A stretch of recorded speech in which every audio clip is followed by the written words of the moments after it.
aula sobre linhas e escrita em desenho técnico. É um conteúdo bastante simples, cuja negligência tem um impacto muito alto nos desenhos. Então, fiquem atentos porque o que nós vamos ver aqui diz respeito à qualidade gráfica dos trabalhos de vocês. Bem, em primeiro lugar, a questão das linhas e do traçado, ela é muito bem colocada pela bibliografia, mas existe, como tudo em desenho técnico, conforme eu falei para vocês desde as primeiras aulas, conforme tudo em desenho técnico, isto é regulamentado por uma normativa específica. Até 2020, as NBRs 8402 e 03 davam conta do assunto. Mas em novembro de 2020,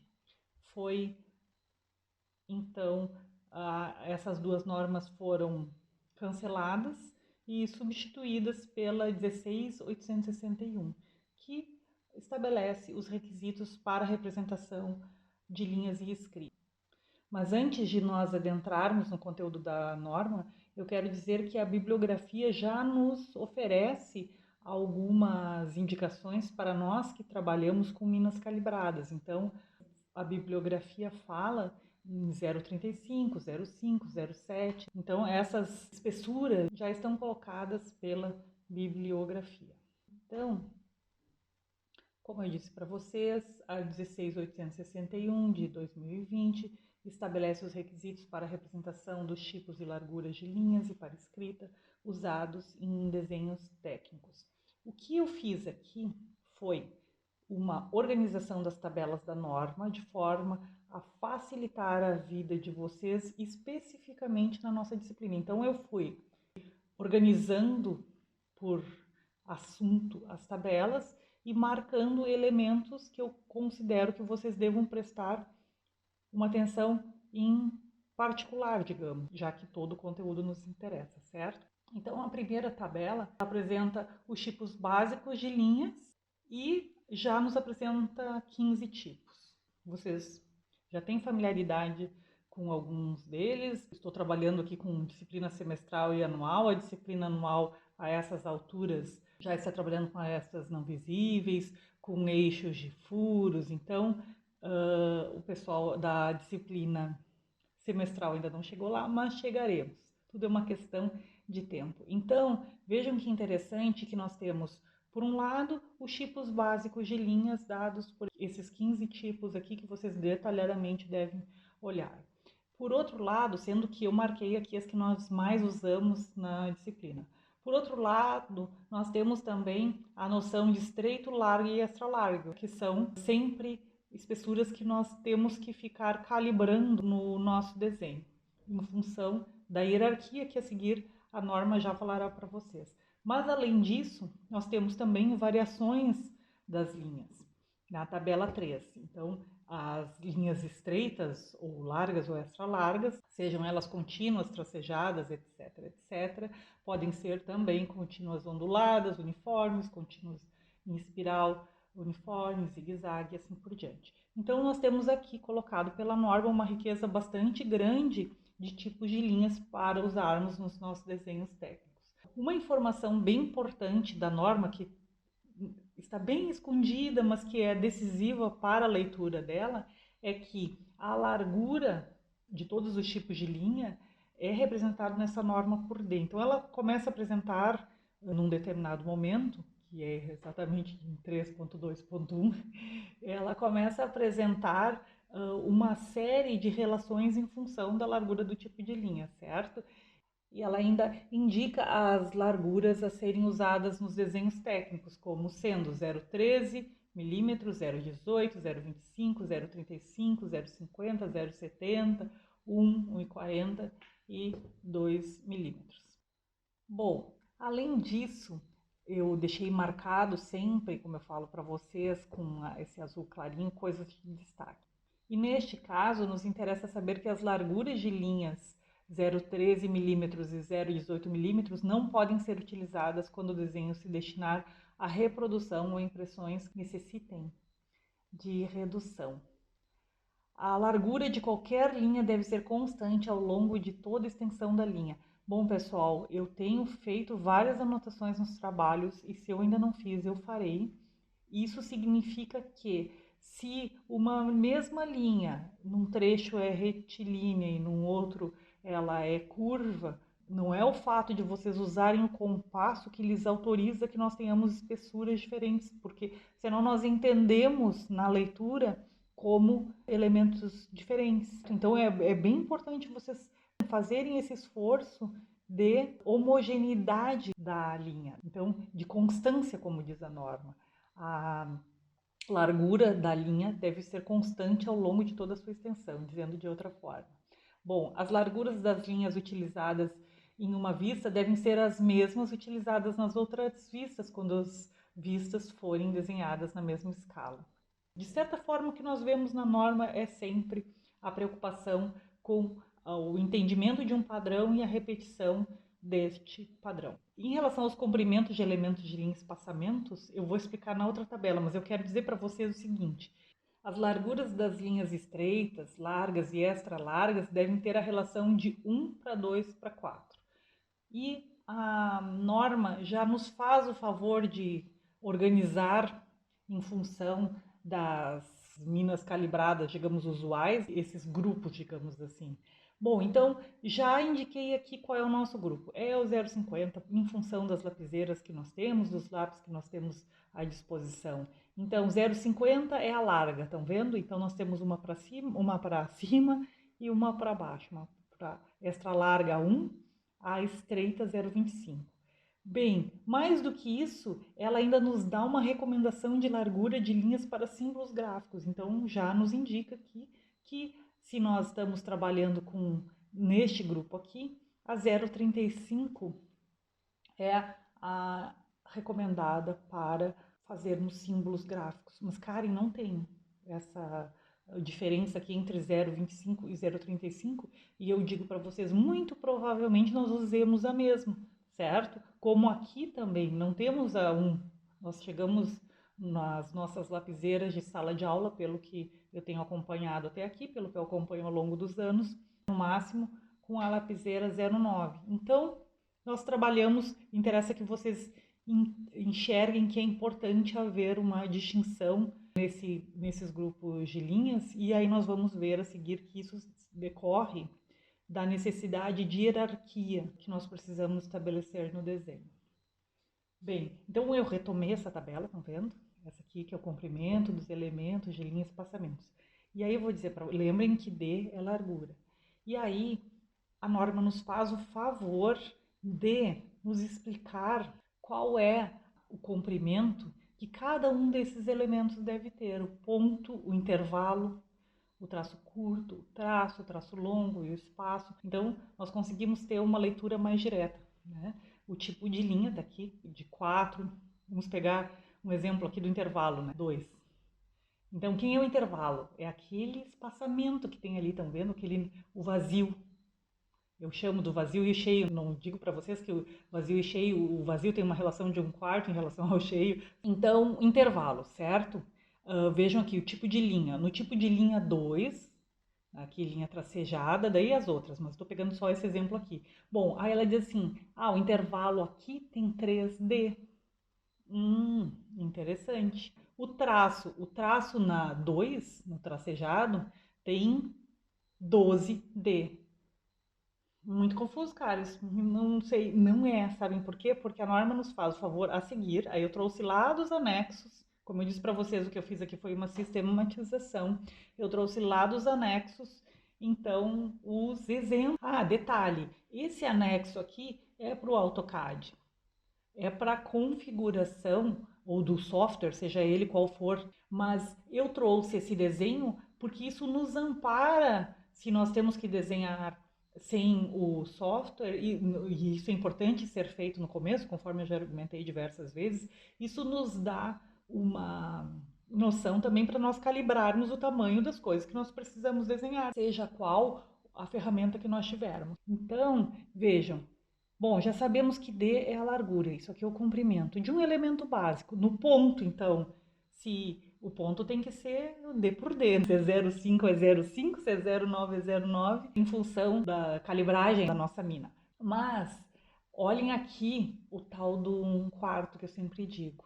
Vejam, se o traço é 12D, mas da onde saiu isso? Saiu lá da tabela, o traço 12D. Se o traço é 12D e nós já vimos que é 3D intervalo, o vazio, o cheio e o vazio, se cheio é 12D, o vazio é 3D, se o traço é 12 e o intervalo é 3, então vejam que com essa sequência nós montamos a nossa linha. Muito bem. E no traço ponto, eu trouxe 4 aqui que nós usamos mais, está diferente lá no anexo, conforme eu vou mostrar para vocês, mas eu trouxe as que nós mais usamos. Então, mais usamos o ponto, mais usamos o tracejado, mais usamos o traço ponto. Só que aí, no traço ponto, e vocês vejam que eu sempre quando desenho, ou nos exemplos que nós temos um traço mais longo para o traço ponto. Sim, ele tem 24. Então, aqui tá vendo? Tem o dobro do outro, 24. Aí o 3D, que é o intervalo que nós vimos na tabela. O D, que é o D, na dimensão da mina que nós estamos usando, da calibragem da mina que nós estamos usando. E rebatido para o outro lado. E assim sucessivamente. Bacaninha, não é? Então aqui nós temos a norma como ela está lá na sequência. Só tirei, não é? Alguns exemplos para nós. E deixei todos os anexos, caso vocês queiram olhar alguma coisa, porque eventualmente podem precisar de um zigue-zague mais adiante, então fica aqui já organizado neste arquivo. Muito bem, mas mais do que isso, vejam que eu trouxe os anexos para frente, porque eu fui organizando as tabelas conforme elas apareciam, tudo para facilitar a leitura e o entendimento de vocês, certo? Eu sei que ler norma não é a melhor das coisas, mas na verdade elas são o nosso guia para a realização dos desenhos. A norma também fala que as linhas devem ser monocromáticas e, por padrão, as linhas são desenhadas na cor preta sobre fundo branco. Outras cores de linhas podem ser usadas. Nesse caso, o significado das cores deve ser explicado no espaço para informações complementares na folha de desenho. Mas em que momento eu usaria cores, não é? Mostro para vocês a seguir. Bem, então na tabela 6 nós temos tipos de linhas e as aplicações gerais. Já marquei as principais, não quer dizer que eventualmente a gente não tenha algum exercício e não vá usar alguma dessas outras. Não prometo para vocês que nós vamos nos restringir a essas linhas, mas eu apontei as mais usuais para nós. Então, linha contínua extra larga, para contornos visíveis de elementos em corte e seções, quando não utilizadas achuras. Linhas de importância especial. Linha contínua larga em contornos e arestas visíveis, contornos de seções ou cortes, contornos visíveis de elementos em corte, quando utilizadas achuras. Linha contínua estreita, achuras, ainda não vimos, vamos, né, dependendo sempre do momento em que vocês virem esse vídeo, que pode ser aproveitado no futuro, eventualmente podemos ter visto já.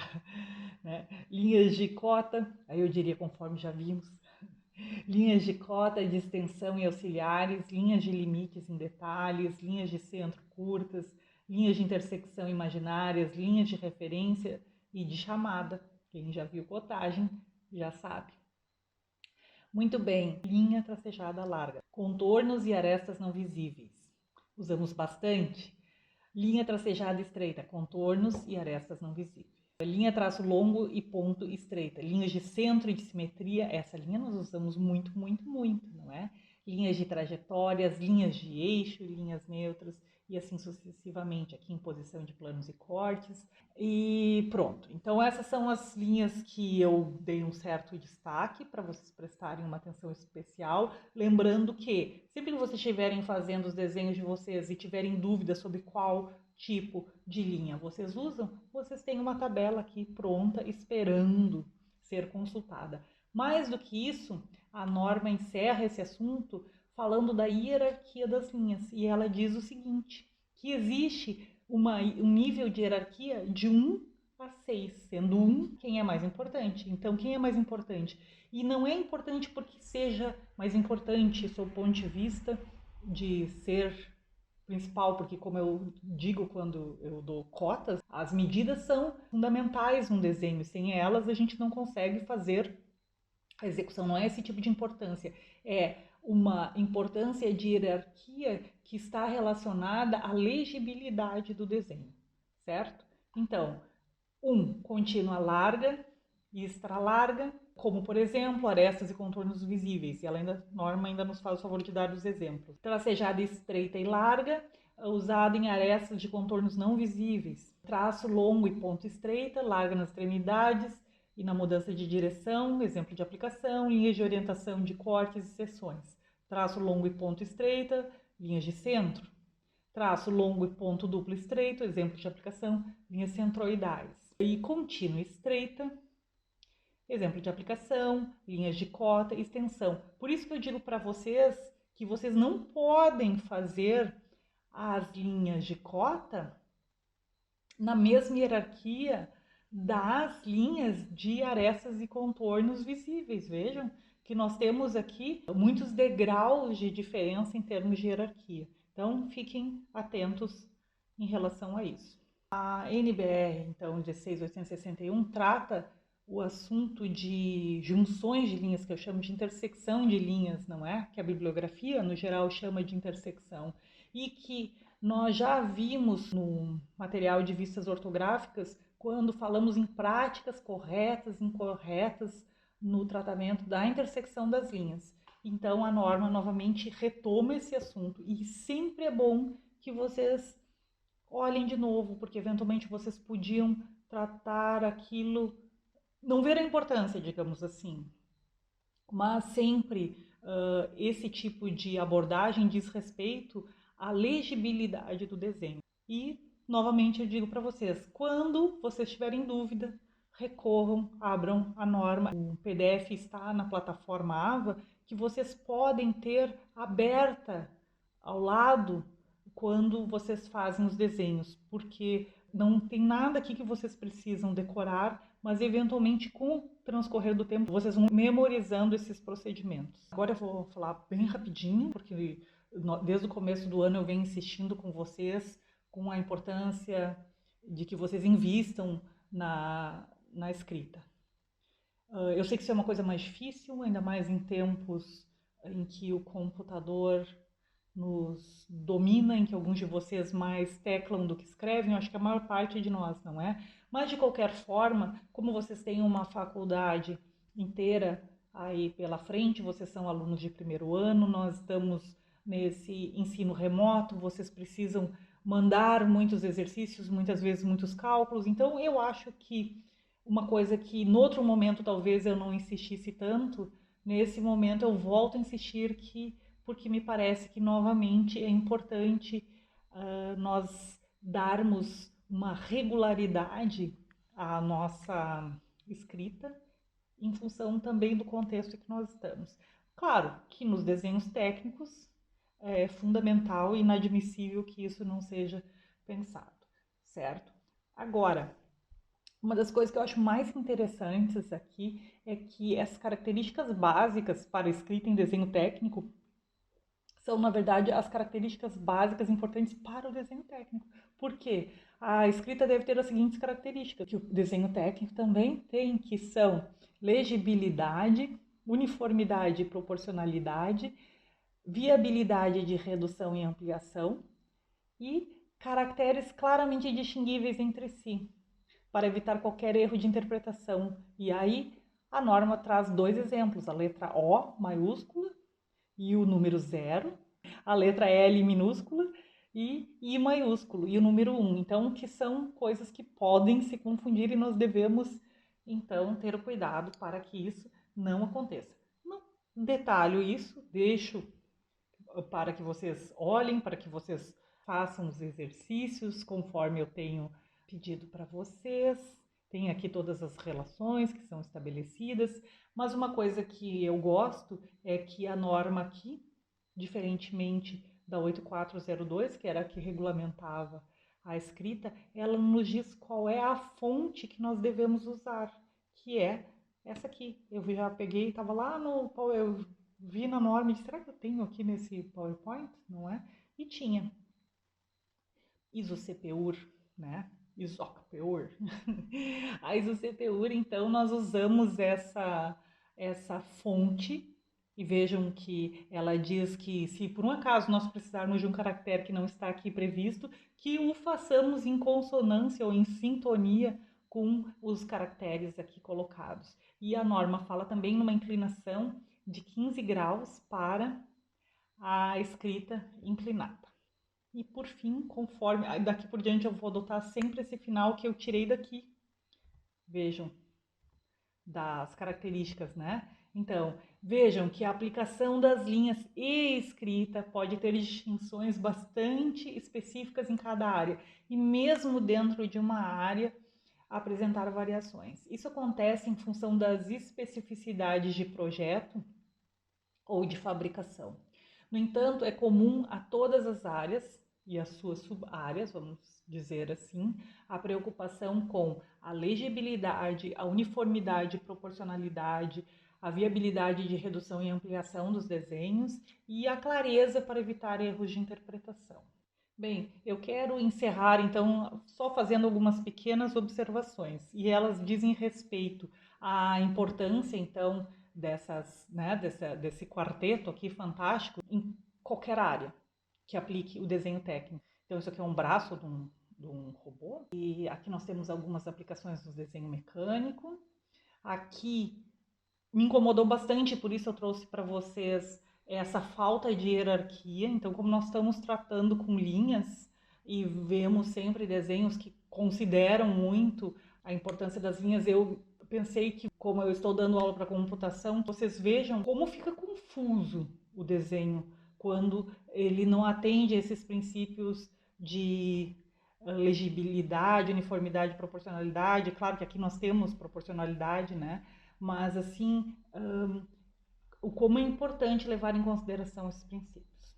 Eu deixei esse exemplo aqui só para lembrar para vocês que a norma menciona que eventualmente a cor pode ser usada, e eu vou dizer para vocês que isso é muito comum em projetos com tubulações hidrossanitárias, de água quente, água fria, enfim, né? Esse aqui é um estereograma, que é uma coisa bastante usual nesse tipo de projeto, e que a utilização de cor ajuda bastante no entendimento, certo? Mas outras áreas se utilizam também. Como eu disse para vocês, e a própria norma também fala, dentro de uma área mesmo, existem algumas especificidades. Essa é um projeto de restauro da Biblioteca Nacional, e essa prancha mostra os níveis de descaracterização do bem, que é uma prancha de apoio, então, à preservação patrimonial e de apoio às intervenções de restauro. Bom, tenho aqui a referência, é a nossa norma 16.861, e ela está disponível na biblioteca da Universidade Federal do Rio Grande.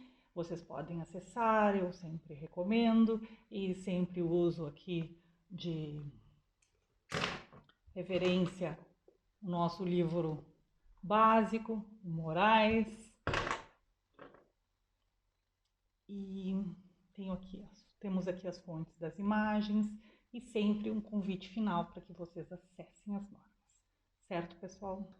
Bom, eu espero que essa aula os ajude e que vocês façam os exercícios com o PDF dessa aula aberto, indo, voltando, consultando, havendo dúvidas, entre em contato pela plataforma AVA, pelo e-mail, pelo Discord, seja por onde for, eu estou à disposição para ajudá-los em qualquer momento.